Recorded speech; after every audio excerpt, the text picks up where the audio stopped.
আসসালামু আলাইকুম, কেমন আছেন সবাই? নিশ্চয়ই ভালো আছেন। আজকে আমি চিংড়ি মাছ রান্না করব। আমার বাচ্চারা আসলে চিংড়ি মাছ, মুরগি এবং ডিম ছাড়া তেমন কিছুই পছন্দ করে না খেতে। আমি একটু বড় সাইজের চিংড়িগুলি এখানে ভুনা করব। আমি প্রথমে পেঁয়াজটা ভেজে নিয়েছি, তারপরে মাছগুলি একটু লাল করে নিয়েছি ভেজে হালকা। তারপরে যথারীতি আমি রসুন বাটা, একটু আদা বাটা, একটু হলুদ মরিচ দিয়ে দিলাম। আমি তো ধনিয়া খাই না। আমার যে কোনো ভিডিওতে দেখবেন আমি কোনো ধনিয়া খাই না। আমি শুধু হলুদ, মরিচ, রসুন বাটা এই দুটোই ব্যবহার করি। আর সব মাছেও আমি আসলে আদাটাও খাই না। যাই হোক, আমার চিংড়ি মাছটা কষানো হয়ে গেছে।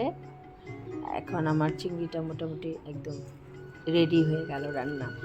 এদিকে আমি ছোট ছোট চিংড়ি ছিল আমার ঘরে, ভাবলাম ওটাতে একটু চিংড়ি মাছের বড়া করি। সাথে একটু মসুরের ডাল দিয়েছি।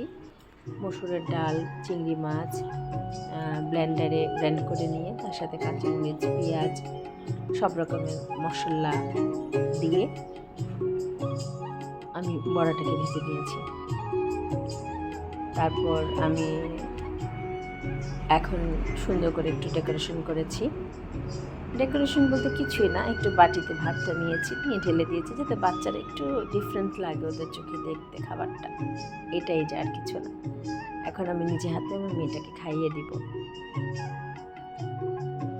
আমি যদি না খাইয়ে দিই তাহলে হয়তো চিংড়ি বড়াটা খাবেই না, শুধু চিংড়িটা খেয়েই থেকে যাবে। তাই আমি ভাবলাম নিজেই খাইয়ে দিব। নিজে হাতে আমি যদি খাইয়ে দিই তাহলে একটু বেশি খায়।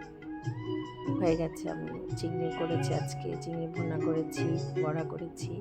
সবাই ভালো থাকবেন, সুস্থ থাকবেন। রান্না করেছি। যদি এরকম একেবারে বাংলা খাবার, বাংলার ভাত মাছ রান্না দেখতে ভালো লাগে তাহলে অবশ্যই আমার ডেইলি মম টেলস চ্যানেলটিকে সাবস্ক্রাইব করে রাখবেন।